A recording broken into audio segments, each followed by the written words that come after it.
Welcome to the deep dive. We're here to plunge into fascinating topics and we'll really pull up the core of what you need to know.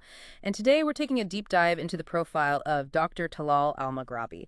He's someone who really defies easy categorization. You know how some people just seem to operate differently, they blend all these expertises together and somehow make it look effortless.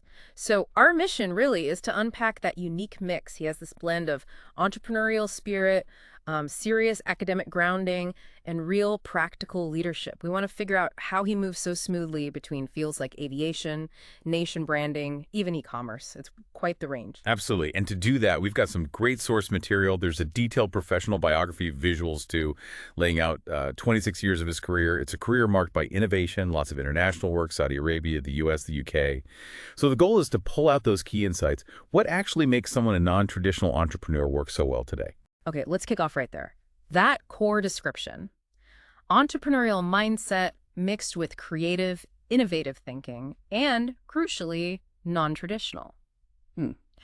When you hear that, what immediately kind of flags itself as different? Well, it's interesting because his profile immediately shows you what that means in practice, his areas of expertise.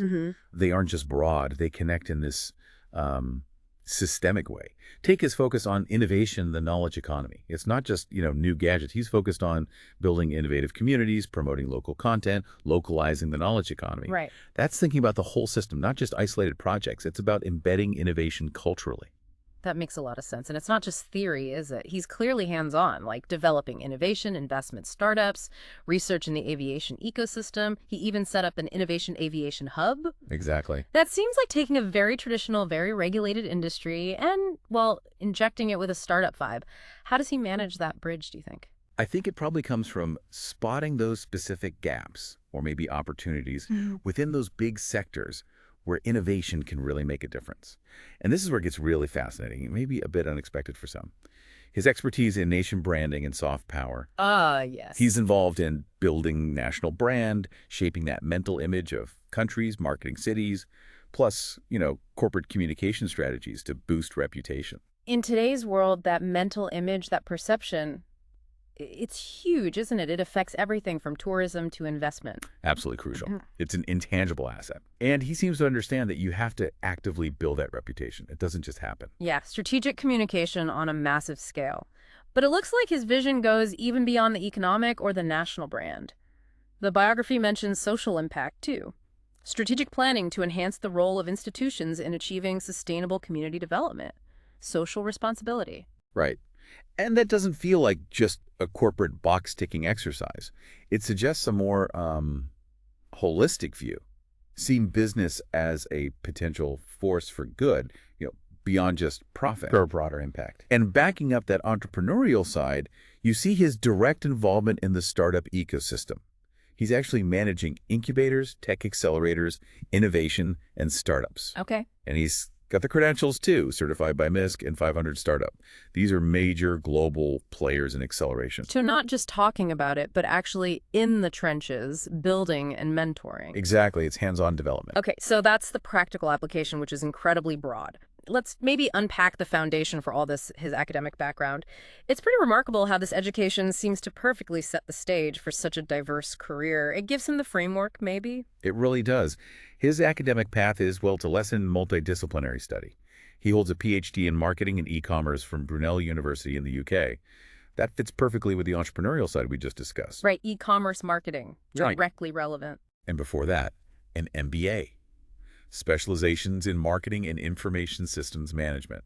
That's from Kent State in the U.S. Okay, so add information systems to the mix, but it gets even more diverse, right? His foundation is somewhere else entirely.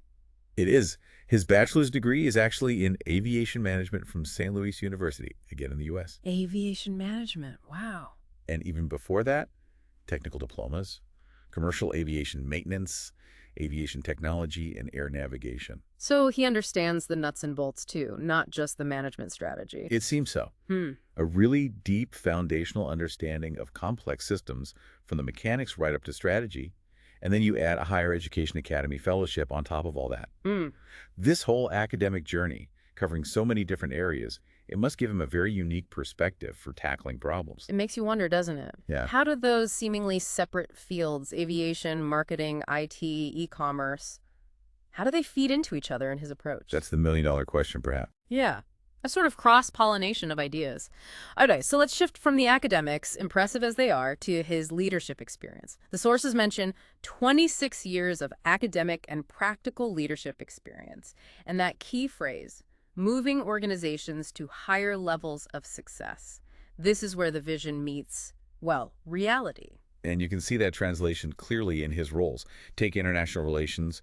He's got executive memberships, Saudi British Business Council, Saudi French Business Council. He's an advisor for Cranfield University, UK, in the Middle East. Okay, so he's actively building bridges, fostering international links through business, through education. Exactly. Real bridge building capacity there on multiple fronts. And then within specific sectors, his leadership seems just as direct. Oh, definitely. He's the chairman of the board for the Saudi Sports Marketing Association. He was deputy CEO of Wadi Makkah for investment company. Wadi Makkah, right. And he founded the Saudi Sport Hub Entrepreneurship Center. That's not advising, that's founding. Direct leadership shaping key industries. Shaping industries and building institutions, too, it seems. Yes, that's another striking aspect. Institutional building. He founded the Saudi British Society, founded the Marketing and Communications Academy, Markham Academy, and the International Training and Development Academy, ITDA. Wow. So creating entirely new platforms for people to learn and grow, that's a long-term vision. It really shows a commitment to developing human capital, building that infrastructure for the future, not just managing what exists. And this innovative streak, it seems like it's always been there, even early in his career. That's what the sources suggest. His time at Saudi Airlines, in planning and marketing, and creating the Miles for Smiles program back then. It shows that innovative thinking wasn't something he developed later. It was there early on. A consistent mindset throughout. Right, Yeah. absolutely. Which brings us nicely to the evidence of his impact. Yeah. You know, the recognition, the accolades. Yes, because doing the work is one thing, but having it recognized and actually influencing others, that's another level. What stands out there? Well, academically, his published research gets highlighted, especially on things like e-shopping and consumer behavior in Saudi Arabia. And significantly, one of his papers got a big award, the Emerald Literati Network, 2012 Awards for Excellence, highly commended award winner. Okay, that's serious peer recognition. It shows the quality, the analytical depth. Definitely. It's not just publishing, it's publishing influential work. And outside academia, has he received broader recognition? Yes, spanning different countries and stages of his career. He received the UK Entrepreneurial Alumni Award in 2017. He's from the UK. Right? And way back in 2000, the Leadership and Excellence Award for Foreign Student Thinkers in America. So recognized early on as a student leader and then later as an established professional, that shows sustained impact. It really does speak to that sustained level of contribution. And he's not just working behind the scenes, is he? He seems to be a public voice as well. Very much so. The profile mentions media appearances, Al Arabia, Sky News, NBC, big channels, and he's an opinion writer, discussing topics like, well, the things he works on.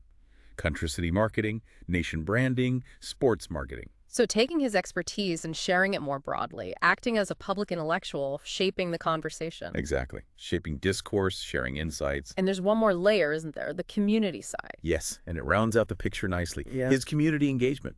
Things like his membership in the National Committee for Prisoner Care and Their Families, efforts to update prison libraries, work with societies for orphans, for disabled children. It shows a deeper commitment. Right. Not just professional success, but using that influence for wider societal benefit. A socially conscious leader. That's the impression it gives. It adds that crucial final layer to the profile. It really does paint an incredibly complete and frankly inspiring picture. So bringing it all together, Dr. Al-Maghrabi's story, it really underlines this idea of a truly non-traditional leader. His success seems to come from this amazing fusion, deep academic knowledge, that relentless entrepreneurial drive, and always focusing on innovation and community betterment across fields that seem so different on the surface. He doesn't just specialize, does he? He synthesizes. Exactly. He synthesizes. And that leads us maybe to a final thought, something for you, the listener, to consider. Dr. Al-Maghrabi's path really shows that maybe true leadership, true innovation, doesn't always come from digging deeper into one narrow specialty. Maybe it comes from the ability to connect the dots, to synthesize knowledge, to apply experiences from one area to another, even if they seem totally unrelated. So the question to ponder is, what could you gain by intentionally broadening your own horizons, your own learning, and what unexpected connections or opportunities might emerge if you did?